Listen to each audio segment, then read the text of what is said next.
Welcome to another episode of Mojo Grip Mike here. Today we're at the NBAA convention down in Orlando and we're gonna check out some business aircraft and services. What I'm gonna do today is just have my handout camera and you guys are going to see exactly what I'm seeing. Okay, so let's go. There goes the infamous TBM 930.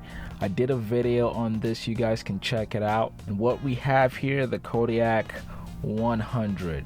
I also did a short coverage on this, you guys can check that out, the link in the comment below. Check out the nice interior here. Now something you should know about the Kodiak is you can configure it however you like.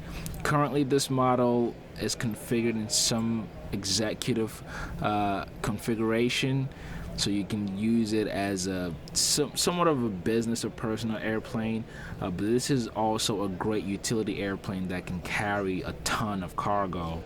The Kodiak is not the fastest airplane in the world, but you're still cruising close to 200 knots, and you can go places. You can go over 1,000 miles. You see the avionics glass. This is Garmin. Looks very similar to the Garmin G1000. If you've flown a lot of modern aircraft, this is avionics you should be used to and should be easy to transition for you. Okay, let's move along here. We've got Forflight. If you guys don't know about Forflight, it's a software-based company. Amazing tool for pilots who do cross-country flights. So check them out. And what do we have here? We've got the Honda Jet. Now guys, I am indoor. I wish I was outdoors to get you more coverage, but the actual jet is not in here. They do have a somewhat of a model which I'm gonna show you here, but let's check out some of the specs first. What is the specifications? Not much there. So this is a model, a detailed model of what the Honda Jet looks like. Now this jet has been recently certified, belongs in the light jet category because only one pilot is needed to fly it. And then we've got your rental businesses, Enterprise. A nice Maserati Quattro here. And then there's Hertz, another rental car business. We've got the C7. I've never really seen one in black and yellow. This looks really good. I'm not sure who's renting these cars, honestly. But let's move forward. Rolls-Royce is in the house. For those who don't know, Rolls-Royce don't only make cars, they also manufacture airplane engines. And you've got Boeing, or Boeing Company there. Boeing is a staple name in business aviation. What else we got here? Let's keep going and going. This is all Boeing here. And this looks like glass windows.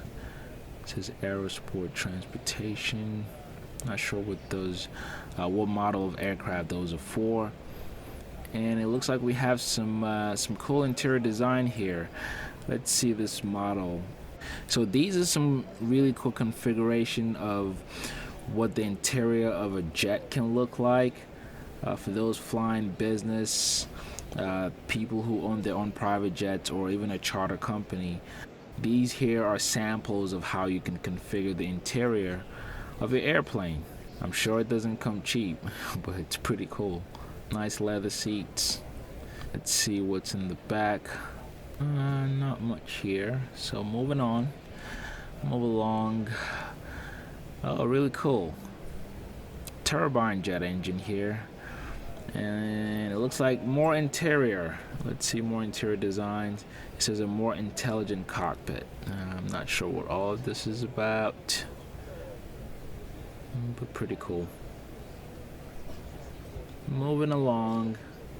So guys, when you think of aviation, usually even watching my channel, a lot of what I cover is single engine airplanes, but aviation on its own, it's a pretty big industry, and there's a lot of background pieces and a lot of background businesses that are working to bring you flight, pretty much. Like here I have a fuel tank. So without fuel, your airplanes can't fly.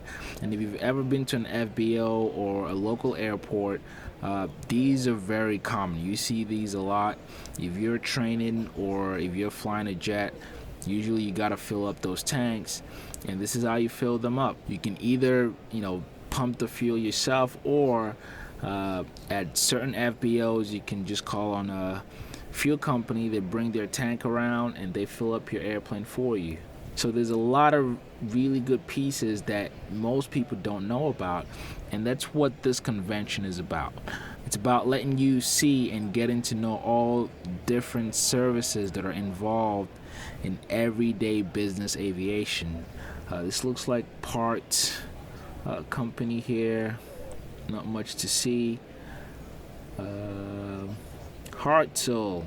Now, Hartzell, those who are familiar with single-engine airplanes or just propellers, Hartzell is a staple name.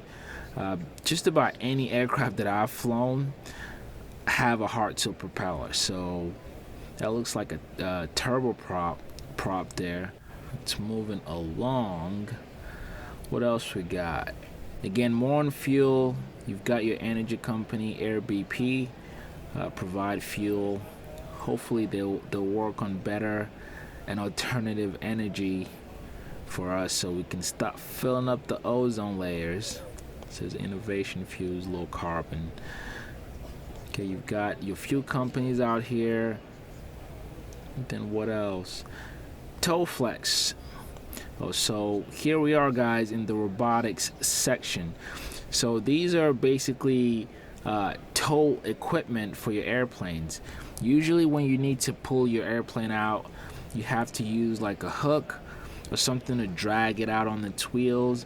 And over the years, you've had a lot of these now pour out into the market. And as you can see, these giant robots, what they do is basically help you tow your airplane, help you pull it out with the push of a button. It's pretty cool. Saves you some energy. Although I think pulling out your airplane should be easy enough, but these equipments obviously make it a lot more convenient. You don't have to use any of your muscle power. Just hook one of these up to the wheels of your airplane, and you'll be able to pull them right out. There you see somebody working one right there. It's like a little toy car. And here we are in more jet engine. It's a turbine engine by Honeywell. Oh man, like candy. It's so cool just to see these things. Obviously this is not the actual engine in an airplane, but this is what they look like. Really cool. And then we have the PT6. This is probably the most used engines you'll find in single engine turboprops. So cool. And these engine guys are not cheap. One of the reasons why turboprop airplanes are significantly more expensive is because half of the price of that airplane is the engine alone. So they are not cheap. But they're some of the most reliable engines in the world. Almost never do you hear of a PT6 or turbine engine just quitting like we have piston engines. And here we have the ACH helicopter from Airbus. I've seen a few videos of these. Well, that's all I have for you today. I hope you guys enjoy the tour. If you did, please give a thumbs up. If this is your first time, be sure to hit that subscribe button for me. Thank you so much for watching, and I will catch you guys on the next video.